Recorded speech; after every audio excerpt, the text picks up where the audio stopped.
Lishonile nini bakalazidze kepha ke belingeke lashona ngaphandle kwetinzabatalo nathi talo muhla tingela ulwimi lwesisati la ku SABC1 asinibingelele emakhaya.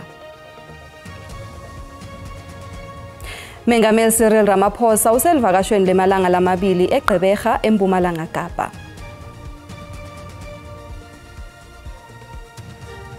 Indvuna yemaphoyisa Senzo Mchunu ichaze licala legagadlelwa kwentombatanyana leneminyaka lesikhombisa yaseMatatiyele eMpumalanga Kapa njengalelo lelimatima kakhulu kanti emaphoyisa kumele alinakekele ngebunono. Umqeqeshi we-Aston Villa uthi badzinga ukusekelwa abalandzeli baleli qembu lakhe lomuhla uma batholana ne-PSG. Kusuka etindlini tekusakata e-SABC eJozi silihamba lonke leli veki qinisekisa ukuthi uhlala unelwati ngalokwendekako. Tindzaba leti ku-FT8 khonelako kuniketa tindzaba ngebunjalo bato ngelulwimi lwakho. Lenhlangano lesakatela sive icabanga ekufeza sethembiso sayo ngekukuniketa tindzaba longathemba etitimelene letingachemi. Kubika ngemiklamo lemcoka yelive. Njengoba Mengameli Cyril Ramaphosa bonga kakhulu uma chandukolike uvane Auckland Park tinsatheli tethu tisebenta ngekukhandla kukulethela tindzaba letikwenta kutsi ukhone kuthatha tinqumo letingito. The president need to be able to give us direction. Ukukhulumisana nekuqinisekisa ukuthi labo labasemagunyeni bayatiphendvela ngalokwendeka phansi kweliso labo ngelulwimi lwakho loluvako. Ek is baie bly dat vanaand ons het gehoor die korrege Afrika Borwa re batla gore a re bontsha gore o tlo go dirang. Ba shamba ngwa fela ba shiro re dolungisa mafungo amdagazi. Ukukuniketa wena njengembukeli lithuba lekuveta umbono wakho etindzabeni letikutsata inkhulumo mphendvulwano yavelonke. I-SABC News itimele ayichemi.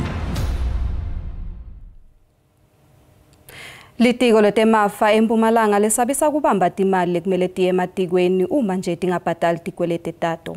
Lamanye ematiko kulesifundza akweleta bomasipala tigitsigitsi temarandi tentsela kanye nemanti nagesi.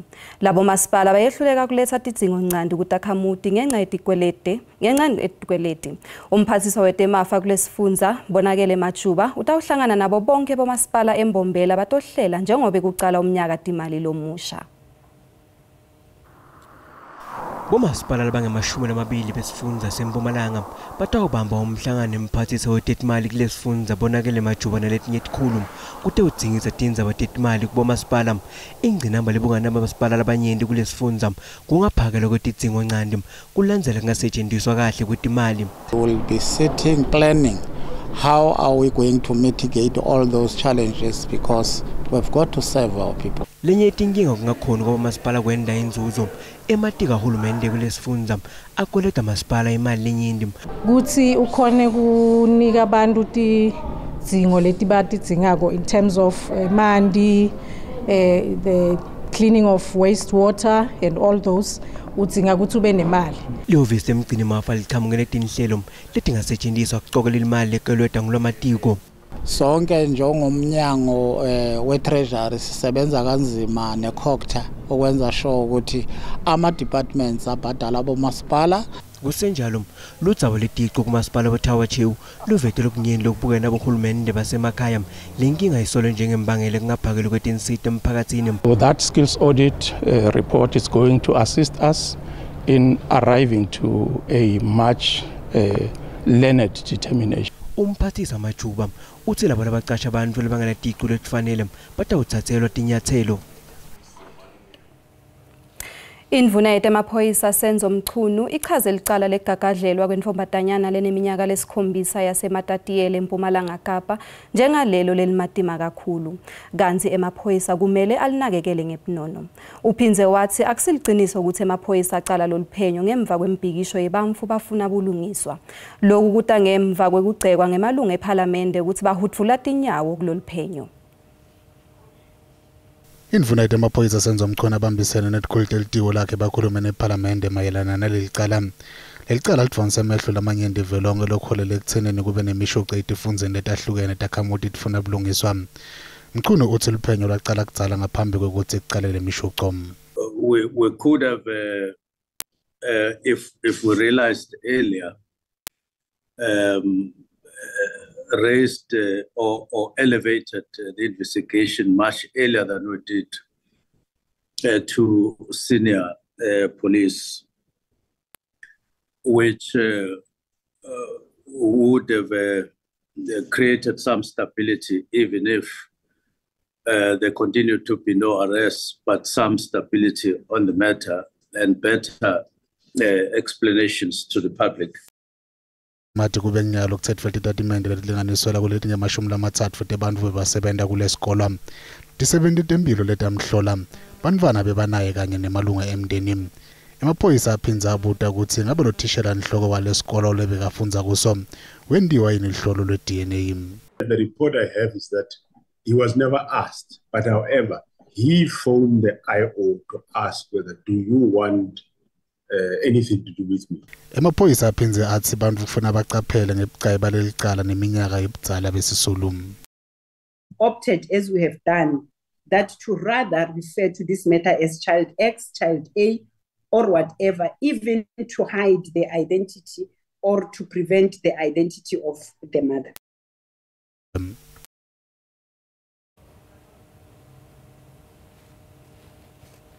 Sethunywa lesitawumelela iNingizimu Afrika kule Melika Mcebisi Jonas ubonge mengameli Cyril Ramaphosa ngekumethemba ngesikhundla lambeke kuso. Jonas wethembise kwenda konke lokusemandleni akhe ukuthi kube nebudlelwane lobuhle emkhathini kweNingizimu Afrika nele Melika. Budlelwane balamave lamabili besolo bumunyu kusukela kungene buholi baTrump lokwagcina ekholele ekutheni iMelika icoshelo bekalinxusa kule lave Ibrahim Rasool.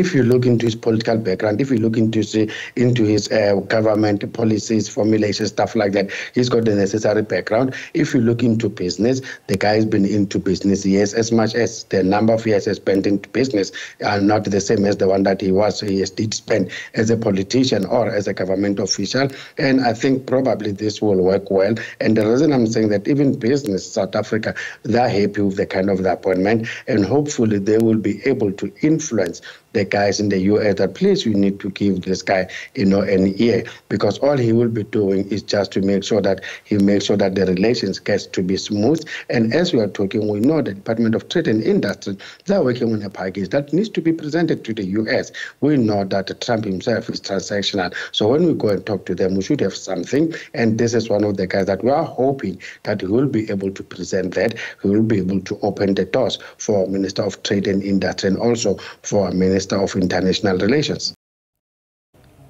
Bonke bameli bebabekwa cala ecaleni le-asbestos lelichubeka kwenkantolo lephakeme eFree State batshelele inkantolo ukuthi sebakulungele ukuchubeka naleli cala. Kepha litawuchubeka ngaphandle kwemsolo wesibili Mahlomula Matlakala. Mahlakala utshele ummeli Mahlapi Mahanwe ukuthi atshele inkantolo ukuthi basengakakulungeli ukuvela enkantolo. Mahanwe uthi Mahlakala wafaka sicelo sebameli bembuso ngepha wancatshelwa. Kanti uthi bakwati lokhu mhla 11 kule nyanga lesetulu. Kuletinye uMasibiye Titolo. Sihlehliselwe evikini lelitako sicelo sebail sathishela losolwa ngegagadlela umfundzi loneminyaka leli-13 eMankweng eLimpopo.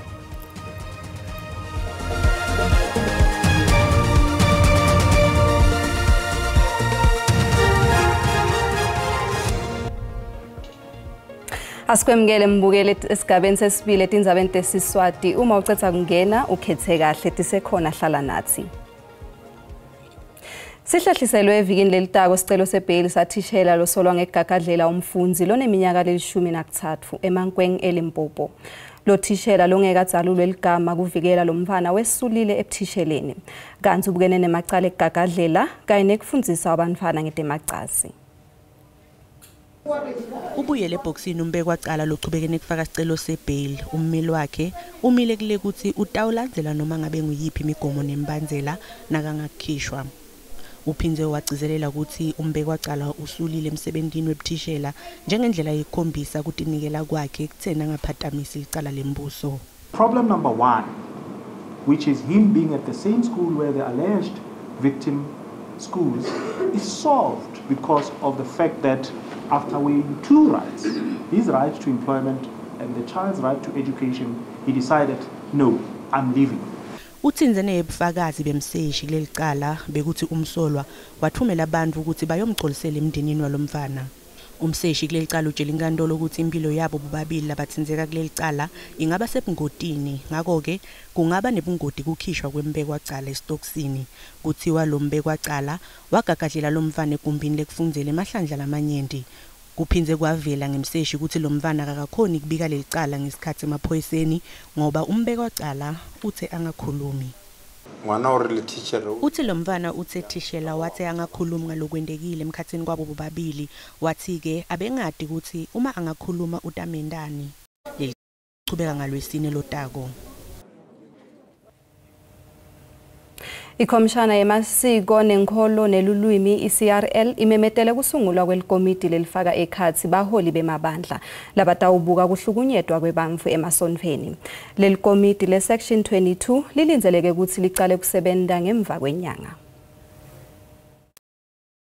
Likhomishana letemasiko, tenkolo nelulwimi lithi liyachubeka nekutfola tikhalo tekuhlukubeta, tiphambuko takamoya nekuhlukubetwa kwenkululeko yetenkolo njengobe kude lobuke lomkhakha. Lesigaba se-22 sekhomishana yemkhakha wetenkolo sitakwenta luphenyo kuto tonke tifundza takuleli ngekuhlukubetwa kwebantfu emasonfeni nekutiphatsa kwebaholi bemabandla. Their behaviors that are unbecoming, inappropriate, unsuitable, sometimes even indecent, that happens within churches in this country. Leli komiti litawube liholwa nguNjingalwati Musa Qhulu. Where there is no monitoring, usually the one person kind of religious enterprise is most of the time found to be followed by spiritual transgressions. Leli komiti liniketwe umnyaka kwenta umsebenzi letfule umbiko walo. Ingabe lokubuyiswa etinkantolo kwemacala ekubulawa kwebantfu lokuhlobene netepolitiki labeyasembiwe elibandla lemaqiniso nekucolelana ngaphambilini etinkantolo lokwendeke kulamalanga kutaba nemphumela lophathekako yini ngekubuka kwakho? Umbono wakho uyalandzela. Ndulula amacala amadala ngoba leyo nto kukhomba ukuthi kumoshwa imali ye-states. Ngakolunye uhlangothi ungasho ukuthi kumoshwa imali, kanti ngakolunye futhi mhlawumbe ngempela kuthola ukuthi baphenye kube nemphumela emihle ekuphenyeni kwabo. Ake sibanikeze nethuba sibone bazophenya kanjani. Kukudlala ngemali lokho ngoba ayikho vele into ezophatheka ekugcineni, akukho umuntu ezombona eboshwa ngalento. Noma kungeke kusaba usizo olukhulu kakhulu, kodwa ngiyacabanga ukuthi umndeni iyafuna ukuba neclosure ngoba kuningi kwafihla uhulumeni obandlululo, kuningi kakhulu.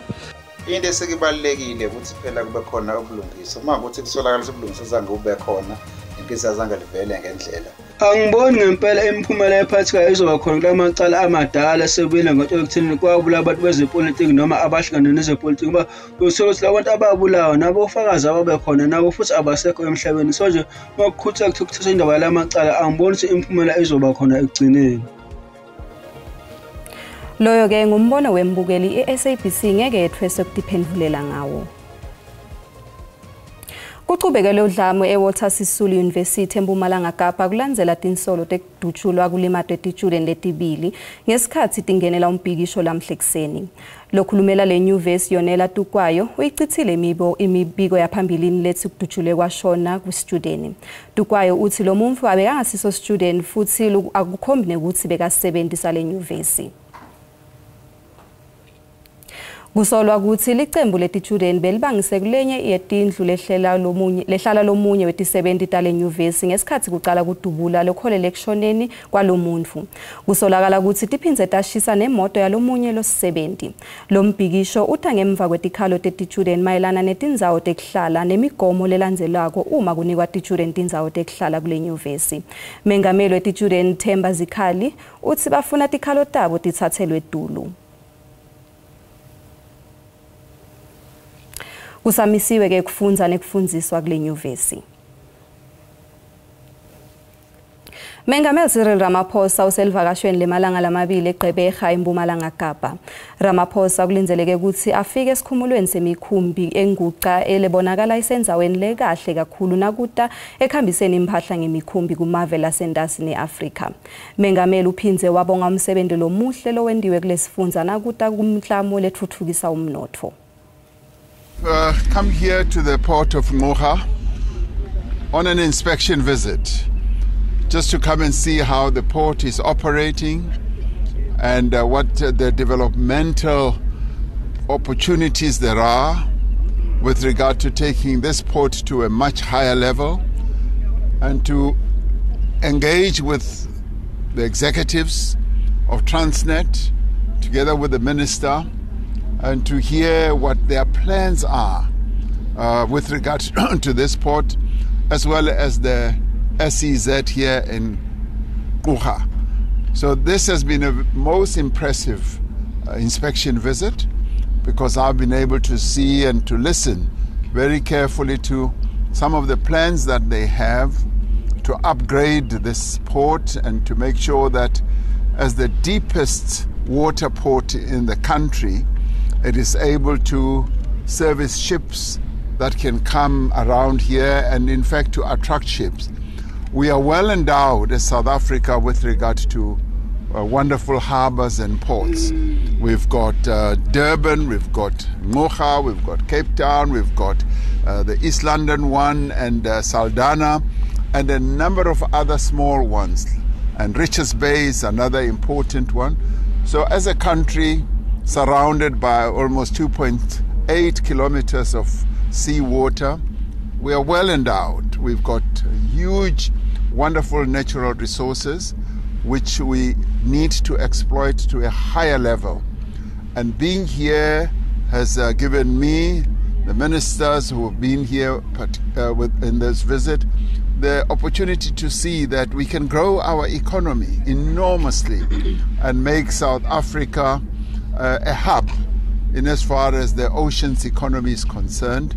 And this being part of our ocean economy master plan, it's well positioned, and obviously we have to bring in a lot of investments. And it is to this end that the government will play its own role in investing, as well as attract the private sector to come and invest quite a bit of their money as well. And in the end, we want to see this contributing to job creation. Already a number of people are employed here, but we want to double and treble the number of people who are employed here. So this has been a wonderful visit, and good work is being done here by the CEO of Transnet, Michelle Phillips, and all those that she works with. And the minister is giving good guidance, and the deputy minister as well. So been a good visit, a very good day at the office. Kulinzeleke ukuthi lolu hambo lwamengameli kulesifundza luphothulwe ngomhlangano nebaholi besifundza nabomasipala. Umbekwa wecala ecaleni lekuthunjwa kwaJocelyn Smith Jacqueline Apollis utshele inkantolo ukuthi uqambe emanga ngebufakazi bakhe. Apollis uthi watakhela indzaba lethi Jocelyn wathengiselwa sangoma nga-20,000 wemarandi. Abameli bembuso bebaphinzilita Jacqueline Buta Apollis ngemibuto enkantolo lephakeme eNtshonalanga Kapa. Apollis nalasolwa naye kuloku umsolwa wesibili kuleli cala Stephen van Ryn batshela inkantolo ukuthi amaphoyisa abahlukubeta abaphoqa ukuthi bavumele licala. Kelly Smith, Jacqueline Apollis kanye na Stephen van Ryn babukene naleli cala lekunyamalala kwemvana lonyamalele ngenyanga yendluvana nyakenye loneminyaka lesikhombisa. Would you agree with the prosecutor? Sal u dan saamstem met die staatadvokaat that you made up a very good story because it sounds very true? Dat u 'n baie goeie storie opgemaak, want dit klink byna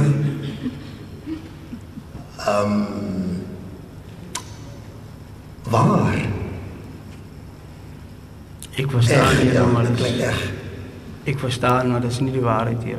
I understand it's not the truth, my lord.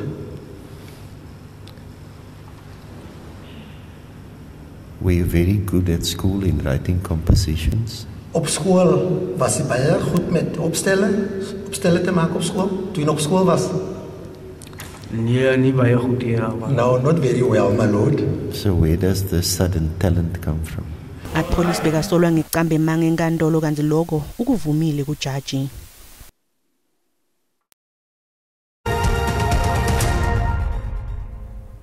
Nasivakashele timakethe tetimali sitfola ukuthi lirandi lehlile.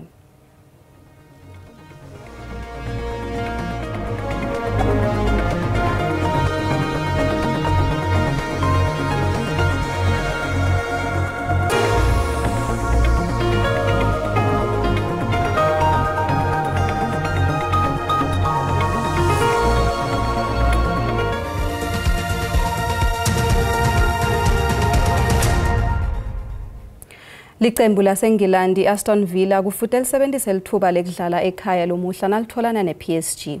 Lamaqembu atholana etulo emlendeni wesibili weUEFA Champions League. Evikini lelengcili Aston Villa iguciswe iPSG ngemagoli lamathathu kulinye. Kulomunye umdlalo iBorussia Dortmund itholana etulo neBarcelona. Aston Villa iguciswe iPSG ngemagoli amathathu kulinye. Umqeqeshi wa-Aston Villa Unai Emery uthi ufuna iqembu lakhe liqophe umlandvo lomuhle nalithola nePSG kasi nabalandzeli kufuthi badlale inzima. To help us a lot, and they are going to transmit us the energy, and always for our players playing at home with the energy they can receive from the supporters is something adding positively. Kusenjalo umqeqeshi waBarcelona Hansi Flick uthi iqembu lakhe etela ithathela phansi Borussia Dortmund nanoba iguqisa amagoli amane ecanzeni emidlalweni yokuqala. Lamaqembu athola netulo emlendeni wesibili lomuhla ebusuku. Big trophies and this year brought me much closer to making my dream of winning this particular competition closer than ever. So I want to take that chance.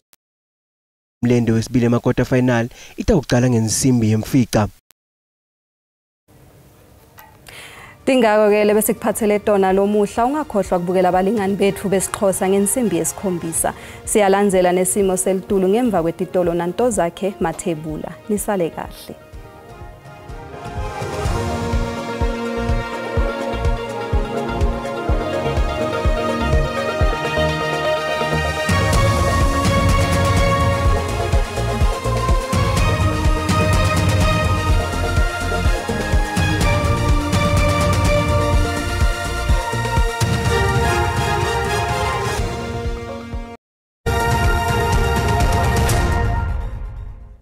Asithathe ngadodo imbili kulindelwa sibonge-ke kusihlwa namuhla kanti-ke asibongele-ke nobe-ke isimo selitulo ukuthi ngabe-ke sime njani kusihlwa namuhla masibuka-ke isithombe sethu akhombisa kumahle kakhulu-ke amathuba emvula mawubuka-ke ingcenye yesifundza KwaZulu Natal njengoba lapha kuyekela 80% kanti-ke ku-60% mawungena-ke ikhasi nelive mawukhuphuka empumalanga live lapha ku-30% kwalelo muhle kanti-ke naselangeni lakusasa akhombisa kuba khona-ke lawo mathuba emvula lasolwa lapha kuyekela 80% ikakhulukazi isifundza KwaZulu Natal njengoba belesele njalo alapha kuyekela 60% mawubuka-ke la empumalanga nelive kwalelo muhle kanti-ke khona tibatu tenkungu singahle-ke sibone nelichwa ikakhulukazi eveni lelingumakhelwane bethu lekulesuthu kanti-ke isixwayiso lesivela baka-South African Weather Service kusihlwa namuhla likhombisa-ke ukuba nemvula lematimi ikakhulukazi KwaZulu Natal kanti-ke likhombisa-ke nekuduma mawubuka-ke la ikakhulukazi engabeni elive ikakhulukazi sifundza-ke la mawubuka-ke la eNorthern Cape ngolelo muhle kanti-ke naselangeni lakusasa lisesekhona-ke lekuduma kwelitulo mawubuka ikakhulukazi la esifundzeni-ke la iKwaZulu Natal ngolelo muhle ngakho bantu-ke abacaphele ngendlela abasebenzisa ngakhona-ke tintfo letitsite angisho ukuthi ngenxa yesikhathi ngolelo muhle kungako bese kuphathele kona busuku abube ngilobuhle.